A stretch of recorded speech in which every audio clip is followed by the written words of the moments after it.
Welcome to the Mo podcast. A place where individual stories come to life. This is how we need to be communicating with people. This is how we support people's personal development. It's important to speak about people believing in people. The more you're able to let go of your limitation, the more you step into your power, your inner authentic power. Mo, a place for me, others, everyone. Welcome to this next episode of the Mo Podventures. We're here with Jessica Holliland. Jessica, tell us a little bit about who you are and how you like to go through life without referencing a job title, your age, or your relation to another human being. It's such a hard question when people ask you to do that. Uh-huh. But I've been thinking about it because I need to have better answers. So, who am I as a human being without reference to others? I am a squirrel-brained, creative thinker who I just naturally find solutions and patterns and logic. So one of my favourite things is when people are muddled and they talk at me. And I'm like, oh no, I can see that, that's good. So that's one of the things about me. I'm a huge nature lover. I love being outside. I don't really care what it's doing or where I am as long as I'm outside somewhere. And that led me to sea swimming, which I learned a few years ago. And I love being out in the sea, particularly if it's wavy or rainy I love sunny too, but there's just something magical about being so completely in the middle of nature. And not even your nature, because you're not supposed to be in the water. Quite unfiltered as a person, and I'm embracing that as I climb up the years. Mm-hmm. And I drink an absolute ton of green tea. That's the only tea I drink, but I just drink litres and litres of the stuff. Thank you so much. And when you say squirrel-brained, are you referring to the hoarding nature of squirrels or the kind of frantic, agile nature or something else entirely? No, the frantic one. Uh-huh. My son would disagree and say I'm a hoarder. He's wrong. But definitely I hear and see a lot at once, and I'm very easily distracted. So you'll probably find that in this conversation. Yeah, and we might not find many objective truths in this conversation. We might be, dialing into the nuance of things and exploring what things are on balance rather than at one end of other end of a binary spectrum. But the fact that Jess's son is wrong about Jess being a hoarder is an objective truth and will be in the podcast notes for everyone to see. Thanks. Appreciate that. I will show them. Great. And with a bit of an understanding now about who you are as a person and your life, would you give us a little bit of an overview of your portfolio career in this moment? Yeah, absolutely. So I work as a coach and a consultant for social purpose businesses. I'm based in the Southwest. I'm down in Plymouth, but I work all over the UK. And my role suits my squirrel brain. It's very varied and that makes me very happy. But it's generally compiled of one-to-one coaching, which tends to be with middle management to upper management, senior leader, founder. As I said, in impact-driven organisations, almost exclusively, not quite, but almost. If I'm not doing that, then I'm working in a consultant basis where I might be helping you figure out what's not working, how you'd like it to look, maybe helping you develop processes and systems, things like that.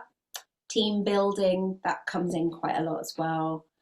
And then the rest of my time is spent facilitating. So it might be facilitating a program delivery or team days, strategy days, stuff like that. But standing at the front of the room, looking vaguely like I know what I'm doing and encouraging people to do things that they don't necessarily want to do. Brilliant. I've never heard the term social purpose before. I often hear it as social enterprise. Would you just give us a bit of an insight from your perspective on how those two terms differ? Yeah, so social enterprise is an overarch for business models. So it's more of a legal term. I've worked in the social enterprise sector for about 10 years, and it's evolved over that time quite a lot. And there is a real movement away from the phrase non-profit. Mm-hmm. And social enterprise is quite tied with non-profit, and there's a lot of judgment. So I tend to say social purpose or social impact businesses because it widens the scope. Basically, a social purpose or a social impact business is one that prioritizes making positive change. So as long as you're doing that, I'm happy to spend time with you. Great.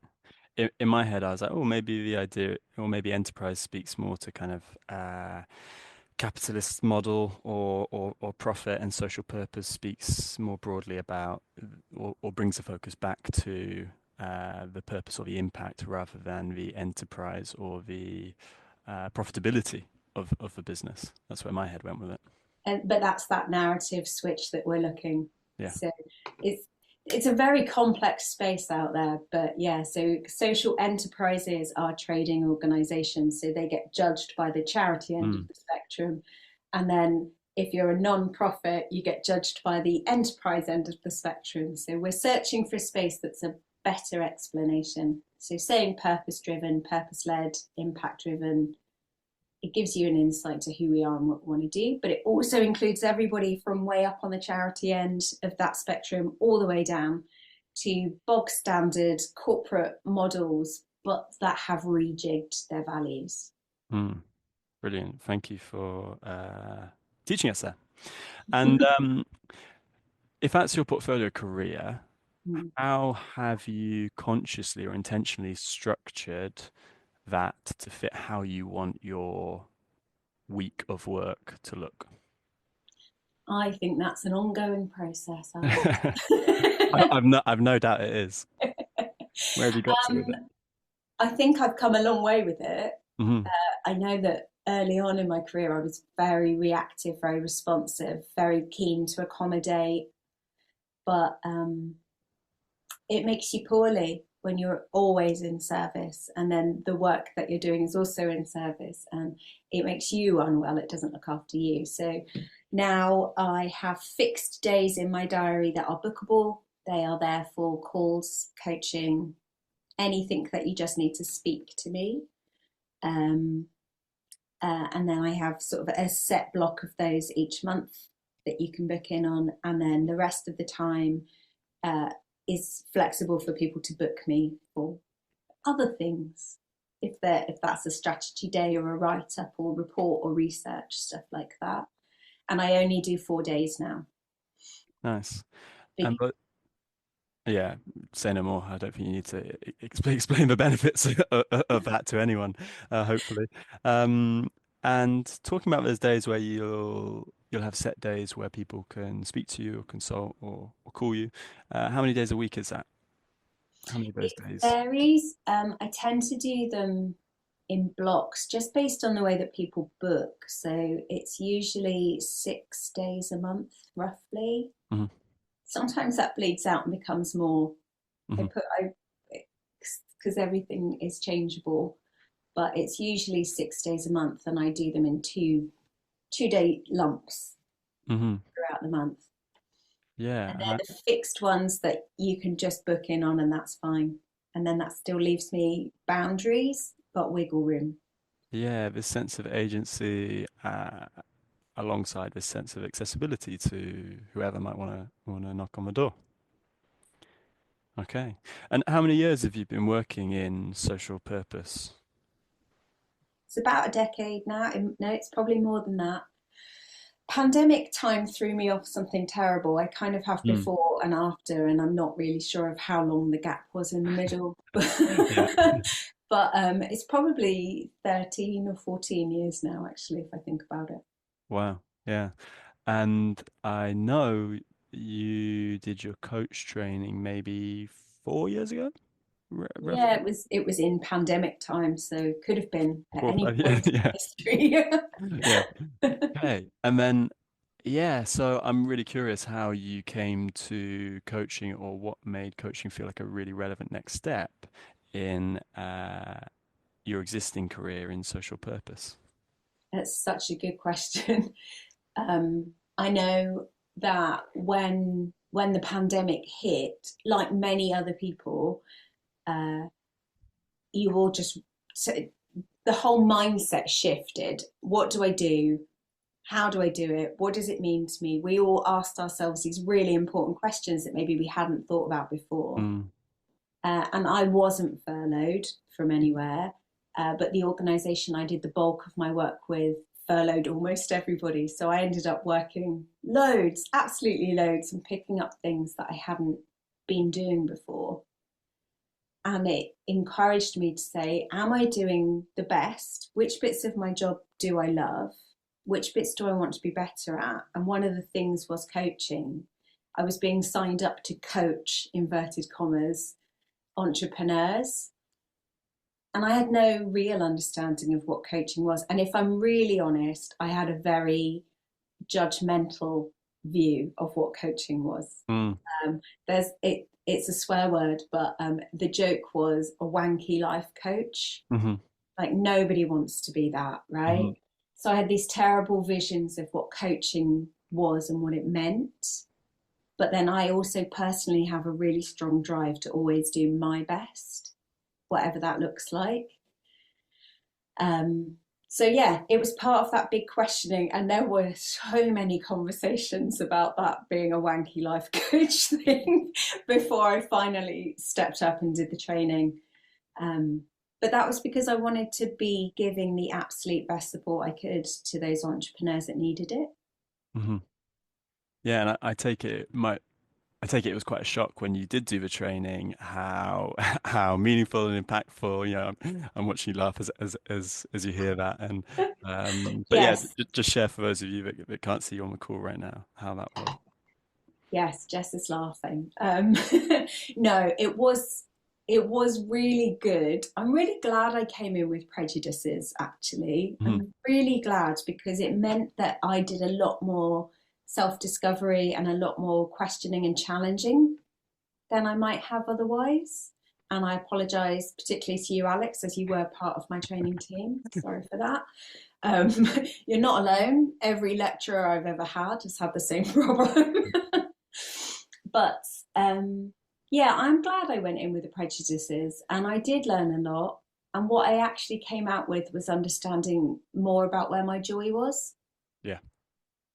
And it was in that ability to have a conversation with a person and help them find their own answer. Yeah, so welcome. Apology totally rejected for coming in with that high level of challenge onto the course. We love that. And yeah, I totally agree that when we do have that high level of challenge, or when we are coming in with some real concerns about the credibility or viability of what we're learning, we hold it to a higher standard and we challenge it and we get into a deeper level of nuance than if we just accept things.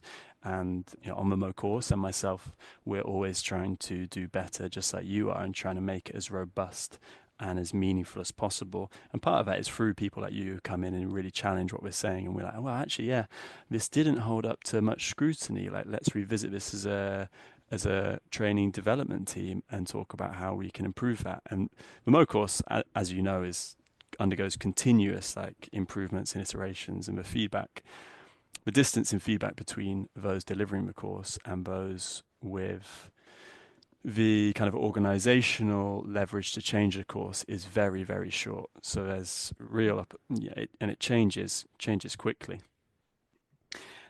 Talking about you being kind of co-opted to doing coaching without any real formal training in it is something that I feel is a really common story. And I'm really curious what, if you can remember, the main differences are between how you were working with people and supporting people before you did the course compared to afterwards. What were the big differences or changes? I think I still see it all over the place. I still get called in by that same organisation to do coaching. And when I inverted commas, for those of you who can't see me, I did the little hand gestures there. It's not coaching they want mentoring and consulting. And that it's just bandied about, and they want you to tell them the answer. And I think that's the biggest difference now is that I go in open and I say, so what is it that you're hoping for? What are you expecting? Let me explain to you what this spectrum looks like. We've got consulting at one end where I tell you everything that I think and that you should do. And then we have coaching at the other end where I ask you lots of really good questions and we figure out what it is that you want to do. Where do you want me to sit on that spectrum for our conversation? And it just shifts the whole narrative when you go into that conversation now. The power dynamic is different, the energy is different, and the level of responsibility is different. There's a lot of pressure when somebody is saying to you, tell me all of the answers. How do I save my business? How do I be a better leader? How do I do? And it's like, I'm just a person. Like, I can tell you what I think, but it's not going to be necessarily the right thing for you, or I don't know all the minutiae and the detail and the nuance of your world, your team. I'm just talking to you on a screen.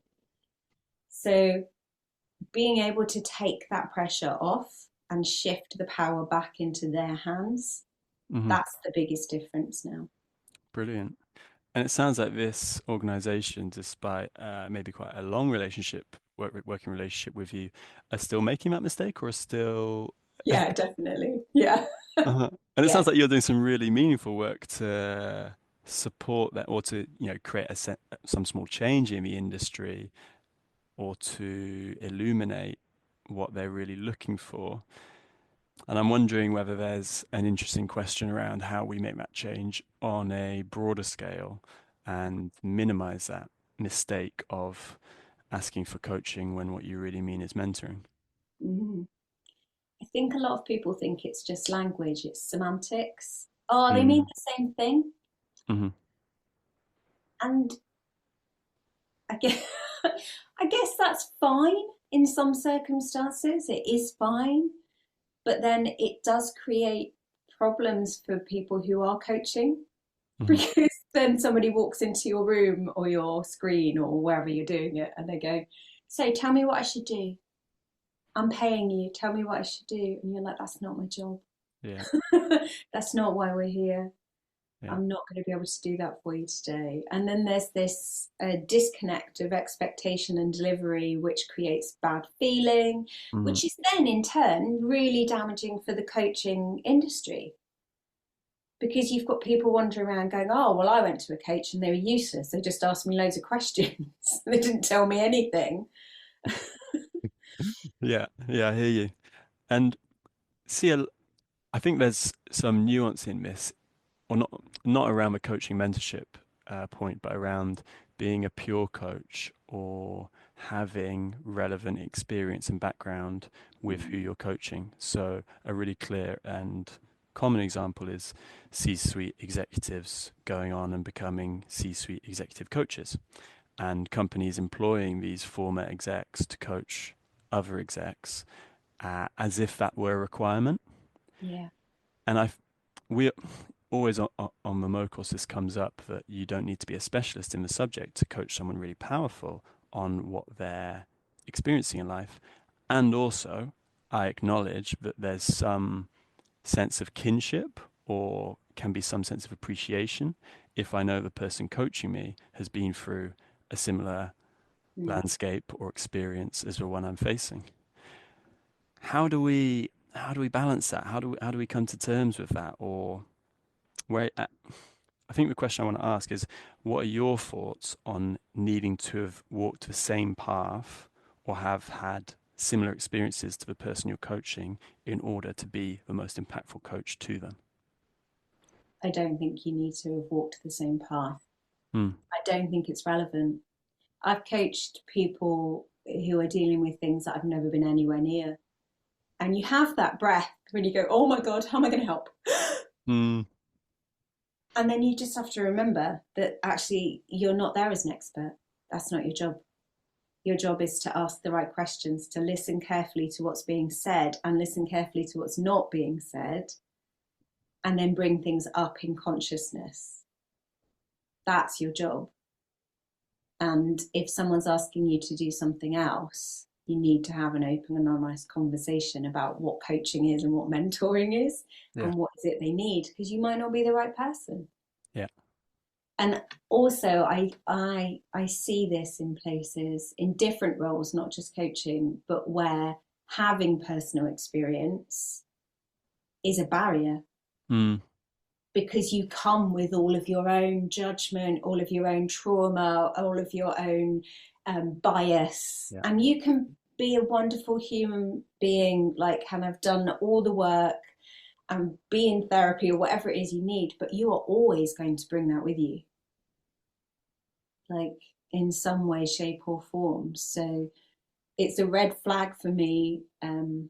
I sit on an ethics committee, and it's always a red flag for me when research papers come in and they're specifically looking at the researcher researching an area that is a passion point or a life experience. It's like, okay, that's all right, but where are all your boundaries? How are you mitigating your own bias and feelings in this situation? Yeah, and I feel like where we are maybe concerned as a coach in our ability to connect with someone over an experience, I'm thinking as someone who's male, like, the clearest example that comes to my mind is how I might feel if someone came to me for coaching around, like, a pregnancy. Like, that for me feels like something where that voice in my head would be really active. And I'm thinking, yeah, that's maybe something I'd happily and openly check in on as we were contracting. Yeah, they're like, hey, I'm really looking for coaching around my mindset around pregnancy or around how I go through this pregnancy. I think that's something that, even though I totally agree with you on that, coming from a pure coaching perspective, we don't need to be specialists, that I'd still feel it was really important to check in on and be really open and clear about. 100%. Yeah, checking in is core, isn't it? But you've also got to trust the person. Yeah. Maybe they specifically came to you because you were male and they wanted that outside space. But yeah, that's where checking in is important. And checking in is part of coaching. You check in before you begin, you check in at the beginning, you check in halfway through, you check in at the end. Then you have random points during your relationship where checking in should be second nature, whatever we're doing. Yeah. That comes back to that power. It's not ours, it's theirs. So that's our way of making sure that they're still holding it and that they're okay. Say that again. It's our way of checking that they're still holding that power and that they're okay. Deep wisdom. Thank you so much, Jess. That's gonna be the soundbite. That's gonna be the title. That's gonna be my next tattoo on my forehead. Great. Yeah, fascinating. And you said before we started recording today that you've done a lot of work with, or ended up doing a lot of work with, neurodivergent communities and clients. When did that begin? That's a good question. I think it began quietly, snuck up on me. There are a lot of neurodivergent entrepreneurs in the social purpose sector.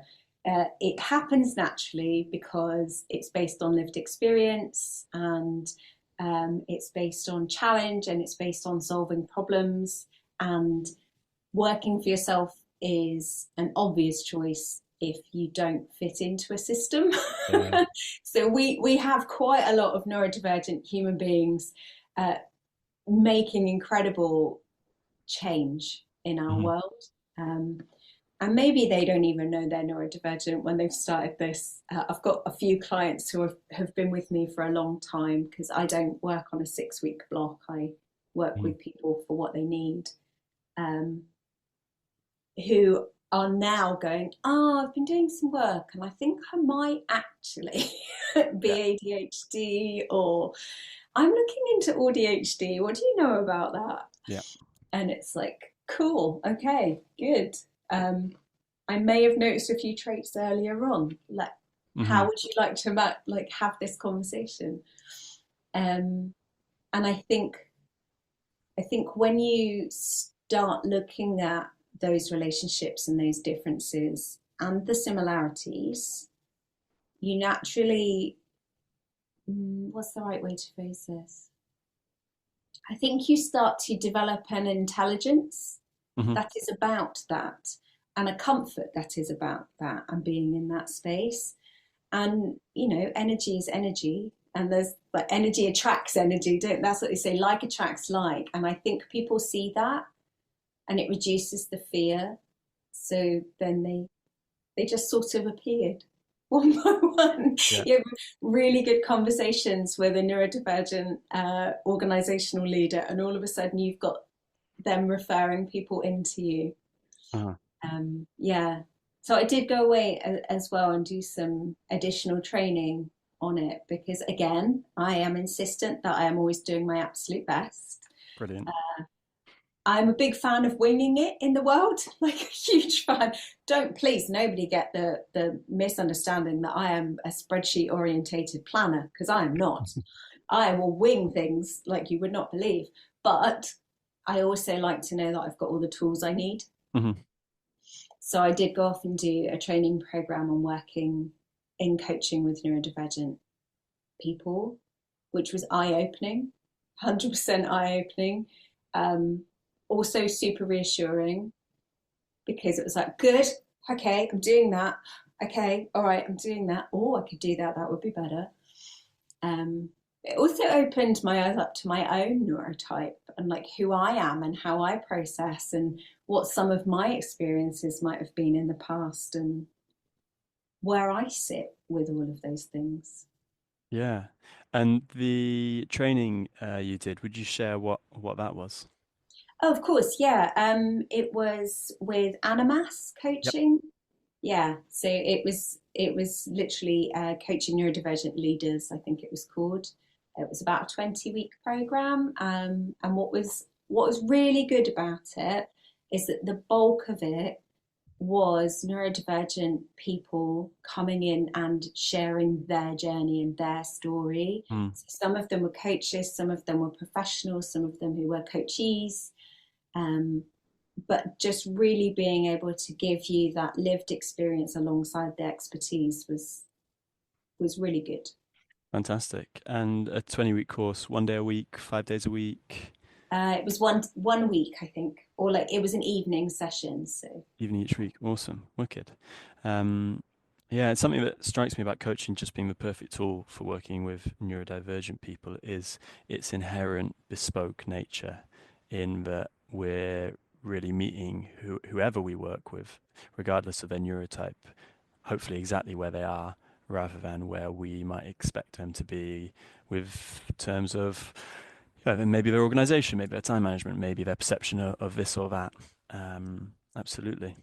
One big difference I have noticed, though, is that it can be quite challenging to pure coaching, as you were saying earlier, because there are definitely some people who the way that their brain works find direct questioning really, really impossible to manage. Abstract questions as well. Yeah, exactly. So if you've got somebody, I always forget the name of this, but there is this, it's quite common in neurodivergent brain types or neurodiverse brain types, where they can't visualize, they can't picture in their brain. So if I ask them to think of a horse in a field, it just wouldn't work. So you've got to be conscious of those things and ask the questions up front. How do I work with you best? What is this question going to bring up for you? Am I just leaving you nonplussed? What is that about? And I have one client who absolutely cannot cope with questions in any way, shape or form, which as a coach is super complicated. Yeah, how did you respond to that? We've had to navigate this whole other way of communicating around what's actually happening, because if we approach it straight on, I lose them. Amazing. And what were some of the characteristics of that adjusted form of communication that you were engaging in? It's about looking for other things that are relatable enough that if you talk about them instead, that learning can be then gently. And how might that work with what you brought today? rather than looking at what they actually brought to do. Nice. Brilliant. Yeah, I love that. I love that. Talking of where it's been really challenging with neurodiverse clients, I did some associate work with a company who purely provided career coaching for neurodivergent clients through the government's Access to Work scheme. So these people weren't paying for coaching and had often been referred. But the company would get work orders through of like a block of coaching sessions. And I'm not sure whether they were giving these big companies like the NHS or the other people that were contracting them the option, or whether these companies were asking for it. But I'd get this order through of 10 times 3-hour coaching sessions. It'd be a 3-hour coaching session. I mean, for anyone, 3 hours of coaching is going to be like, A lot. 3 hours of attention. So then, we were getting this kind of like advice from inside the organization. Oh yeah, if you do get an order for 3-hour sessions, you might want to break it up to, a 2-hour session and then a 1-hour recap, or like, 1.5 and 1.5, or even split it across different weeks, which made the admin a real pain. But more common were like 2-hour sessions, and that was still a lot that felt like it was inherently challenging for so many of the people I worked with. And on reflection now, it seems like, that's really obvious, regardless of people's neurotype, that a 2-hour coaching on a regular basis is a real deep dive that's probably beyond what most people need or how most people want to engage in coaching. Yeah. It's Access to Work is really conflicted. So I have quite a few who utilise Access to Work, and I'm not sure anybody there understands exactly what coaching is, what it does, or how it can be best used. Yeah. Because it seems to be picked on a whim. Yes, we're going to give you an hour and a half and this much. We're going to give you an hour and this much. And you can have them every week. No, you can have them every third month. No, you can. Yeah, and then you can only, no, we're going to stop them now. So it gets really muddly and really stressful. I mean, it's also really great that they can get it and they can have that. That's really good. But it is a really complex, unnecessarily big system. I mean, I do 1.5-hour sessions anyway. I always have. That's personal experience. I've sat through, that sounds really negative. I've been in a lot of therapy sessions in my life, and you get to like the 50 minutes and they cut you off and you're like, but I was just warming up. Yeah. I've just gotten through all of my like stuff and I'm ready to start exploring now. So I didn't want to be a coach that did that to people. So we have 90 minutes, which I work on the assumption it's like half an hour to properly land. Like, if you want to talk to me for 20 minutes about the traffic this morning, that's all right. We can do that. You settle, be where you need to be, and then we start the journey of, okay, what do you need? Yeah, I love that.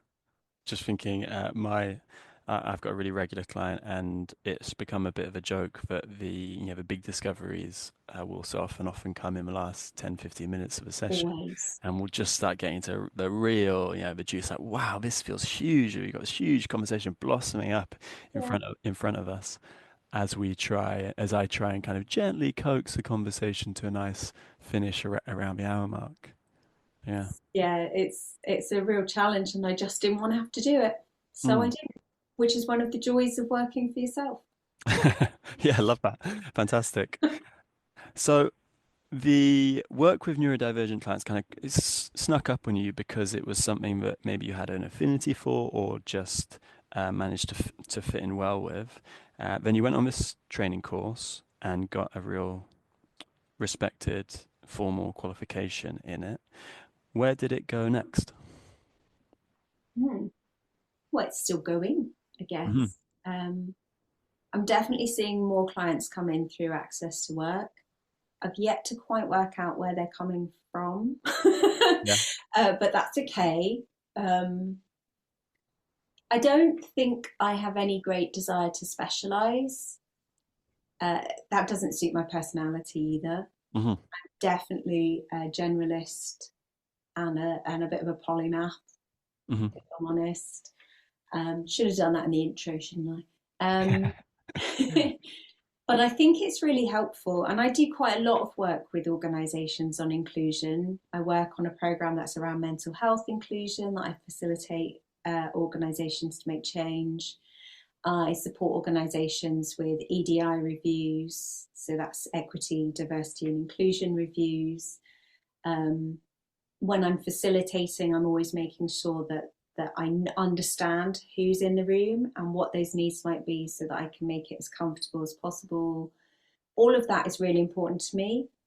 And I think the biggest learning, and actually conflict sometimes in conversation, is that any adjustments that you make will help everybody, irrelevant of neurotype. So I want to be the most inclusive, supportive coach I can be, facilitator, consultant, whatever it is. Which means that neurodivergent people tend to feel more comfortable because I'm opening up with the fact that all of the expectations are in the bin. Mm-hmm. Just bin them, chuck them in the bin, let's make our own. But I do that everywhere. And I think that is the important thing. Let's just chuck them in the bin. And if you're all telling me you're neurotypical, that's cool. You still probably have uncomfortable shoes on. Do you want to take them off? You know, nice. It's not, yeah. That's brilliant. As someone who's 6'5", you have no idea how difficult it is to get formal men's shoes that don't have a heel. Yeah. They've all got heels. It's just another way our society is expecting us all to fit one brief. And is there any way that you consciously or explicitly invite the people you work with to throw these expectations in the bin? I'm picturing in my mind you walking into a room and saying, "You've all come here with some expectations. There's the bin." That's pretty much it, yeah. Brilliant. Yeah, whenever I contract, whether it's with a room full of people or a one-on-one, part of that contracting is I need you to be comfortable. You're not going to do good work if you're not comfortable, if you're not happy, if you don't feel safe. Mm-hmm. So what do we need to do to make this room or this space safe as it can be for you right now? So yeah, I've got clients that have the lights off. I've got clients that don't make eye contact. Yeah. In facilitation rooms, I always have somebody that takes shoes off. I always have somebody that will just randomly get up and start doing stretches. And that's because I explicitly invite it early on. Brilliant. Everything needs to be explicit because we live in a society full of implicit rules. Nonsensical rules as well, like that nobody quite knows what they are. Or just rough guessing. So I'm a big fan of just say it out loud. Yeah. We'll deal with it afterwards. Yeah. Wow. We live in a society of implicit rules, so we need to speak to things and get things out. Yeah. Something else that came up for me in a big way when you were describing that was the importance of self-regulation in order to have the impact we're looking to have. Yeah.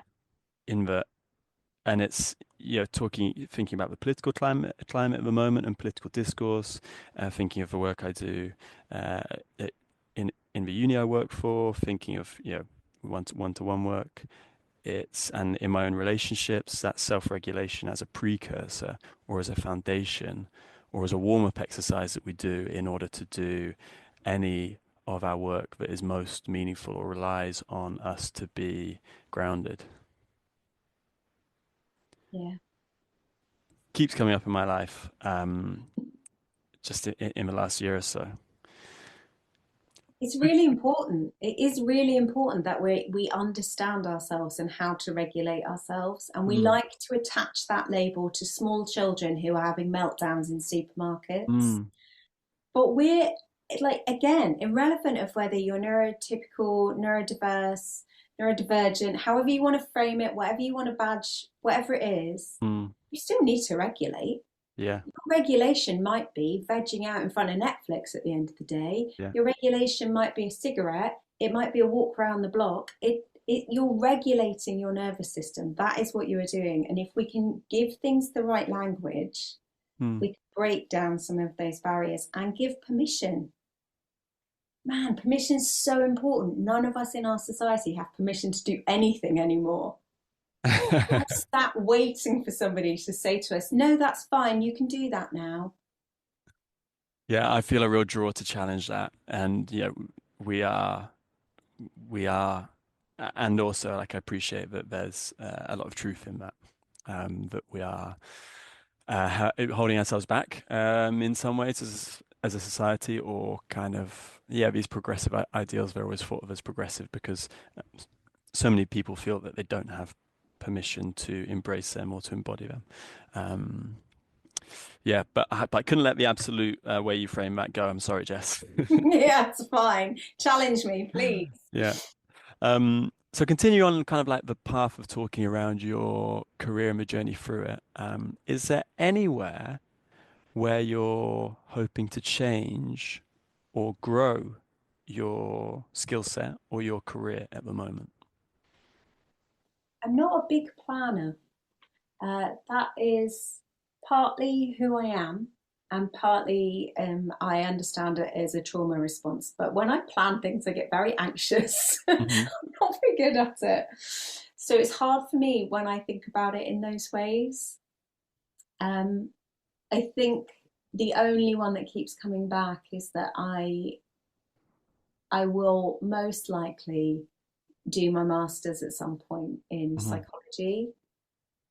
And that's just, again, that's about me wanting to know that I'm doing the best thing. Because whilst coaching and counselling aren't the same thing, people do bring their whole selves into the room.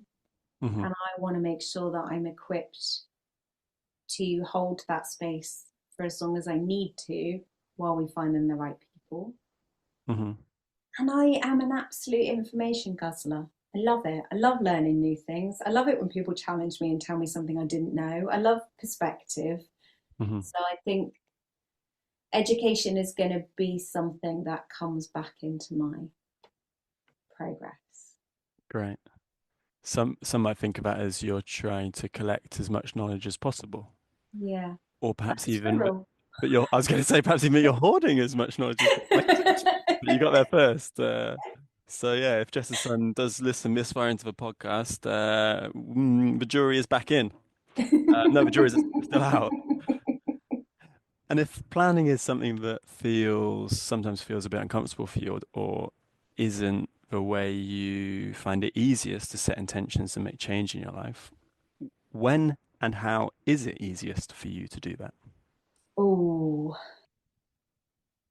I'm hesitating because I have like an internal push me pull you conflict for this, because my instant response, the one that just whooped up into my throat, was I love impulse decisions. I love them. I just like, what feels good?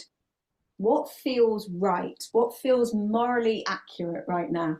Like to be governed by that innate understanding of what's happening, to trust ourselves. That's my favorite way of making decisions. What else? I've learned to second check with people. I have people around me that I trust. That's what I've done, is like over the years, I've built myself a little network. I'm very fussy about who I allow into my network. It is a bit of a running joke that I don't like people. And if I works with people, doesn't like people, yeah. It's a huge deal. Right. I do like people. If anyone is listening and they were thinking prior to this, oh, she might be a nice coach. I do like people, really. I'm just fussy about where I put my energy. So yeah, I've developed this little network of human beings that help me. That's what it is. Right. I say, I really want to go and do this thing. And then they go, okay, let's just double check that, shall we, for you? Nice. What's practical? What's realistic? What do you need? What is it? They asked you all the coaching questions, basically. Yeah, this is great. And then they help me make a better plan that doesn't make me sad. Yeah, fantastic. In my head, it's like, yeah, I let this kind of emerging awareness come out. And in the case around your career, it's been through having a feeling that you could serve people more powerfully, or that there's you need to check whether there's any gaps in your knowledge or confirm the way you're doing things. And Yeah. then once you've got that awareness, you have your own thoughts, and then partly you outsource the planning, Yeah. which is great. Basically. And also, like, that's a joke where I'm teasing you, because we all do this. We all look for, we're social creatures. We all look for confirmation among those we trust and love to support us in making powerful decisions. And it sounds like a really healthy approach. Really had to come back in from what could be conceived as a bit of a roast there. No, I enjoyed it. It was Great. accurate. Yeah, it was. I do outsource, but that's a good thing. I am forever telling people, don't try to be everything. Yeah, absolutely. Do what you're good at. Do where your joy lives. Yeah, appropriate Do those delegation. things. Like, if I have to make a terrifying Gantt chart, I can do it. Mm-hmm. But I would much rather give it to one of my friends who is an absolute spreadsheet machine. Yeah. Because it will take her 20 minutes and it would take me 4 hours. Yeah, absolutely. So let's do what we're good at and let's focus there. Yeah. And just to balance the narrative there and toast you, my impression of you, Jess, is as a really lovely, friendly, welcoming, warm person, who loves other human beings as well. Just so the roast toast count is at 1-on-1. I wasn't upset. It's fine, Alex. Right. I know who I am. It's okay. Fantastic. You do a lot of coaching and you do a lot of facilitation as well. What are your thoughts on where those two skill sets influence each other or cross over? Good question. I think you can be a good facilitator without being a coach, but I think you are a better facilitator if you are a coach or if you have coaching skills. Because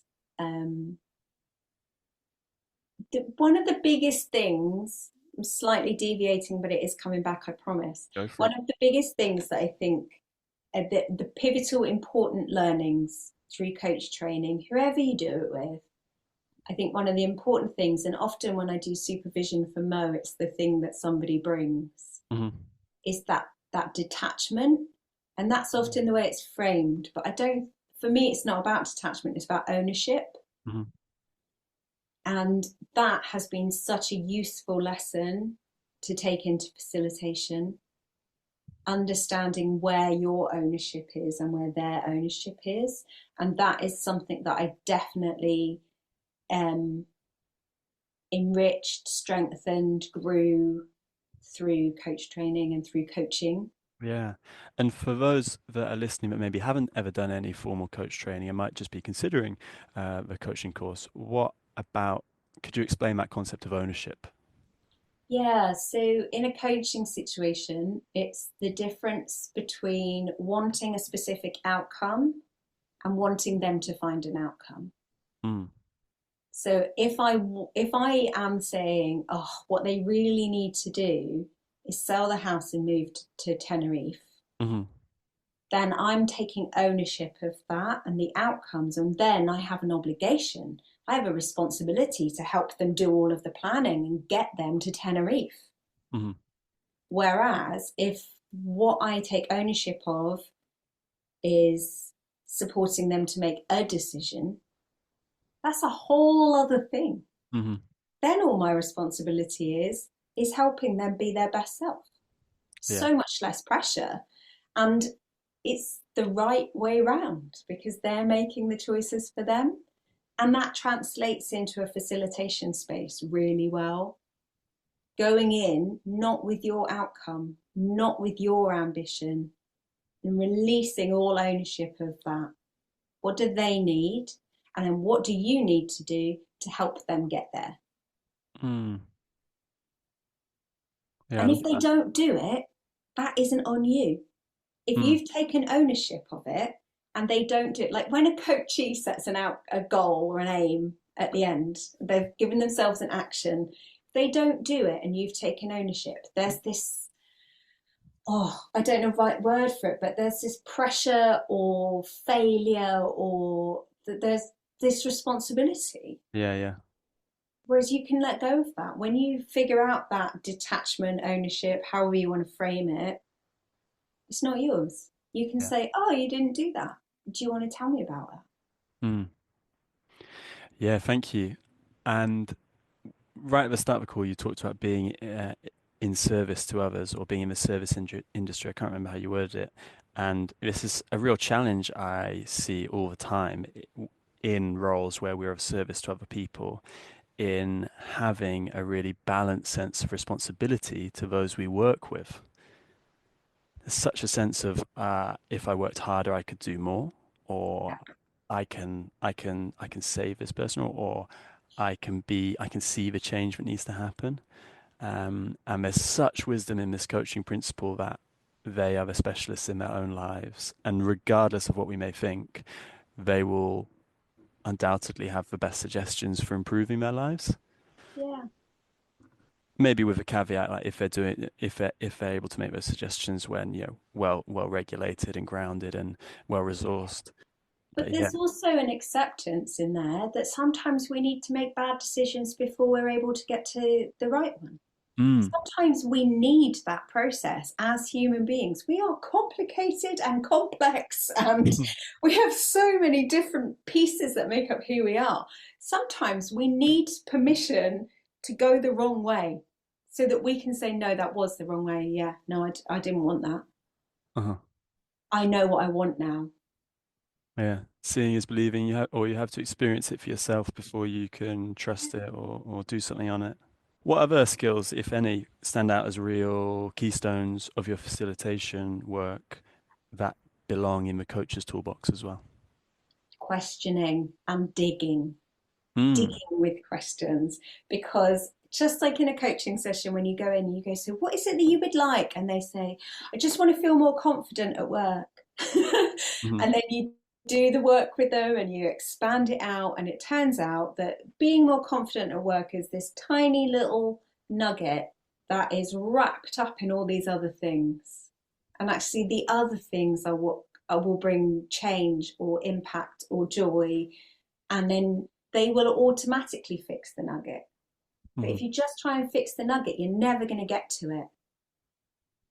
And in facilitation, you have to do the same thing when you're talking to them.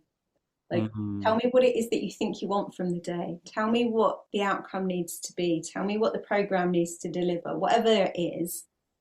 And they'll go, oh, yeah, we just need to get 12 people through and they all need to leave us good feedback. And you're like, okay, but let's just dig into that a little bit more. What's going to make them give you good feedback? What do you want them to feel while they're in the room? Like, what does that good feedback mean? And you can ask all of those real diggy questions so that then when you're in that space, you can hold people so much better because you understand the purpose. And it sounds like maybe part of that is making sure what you're working on isn't just the surface level challenge, but is the root challenge. Is that right? Yeah, 100%. Because otherwise everything becomes busy work. And I don't know about you, but I hate busy work. If you want to fall out with me, give me busy work to do. We'll stop being friendly very quickly. Yeah. And I think if you're gonna, you're usually paying a facilitator. You're usually paying them a really good day rate, sometimes an eye-watering day rate. You want to get the best out of that time. You want to make sure that you're really getting good outcomes, and a good facilitator will sit down with you and interrogate you on what that really is. They will do the tell me more and then what at you until they are crystal clear on what that genuine thing is that needs fixing. Okay, great. Gonna start wrapping this episode up. And I'm just going to run a bunch of quickfire questions past you. And then there's one question I'd like you to sit with and just take a little moment with before giving an answer to. And these quickfire questions, Jess, it can be the first thing that comes into your head. It doesn't need to be serious and solemn and have great wisdom in it. Just the first thing that comes into your head. This is where the swearing happens, Alex. Okay. Producer on standby. Okay. Are you currently receiving any life coaching? No. Where do you think you might be in a few years' time? I don't know the answer. It's a planning question. I don't know. Yeah, it's a deep question. What change would you like to see in the coaching industry? I think I would like to see some sort of regulation. What's the most powerful thing about coaching? Permission. How much of coaching is the relationship you're able to create with your coachee, and how much is the specific actions or words you create during the session on like a percentage split? Relationship versus actions. I would say 60% relationship, 40% action. When did you last do something that you felt was going against the grain? In the world or in coaching? Take your pick.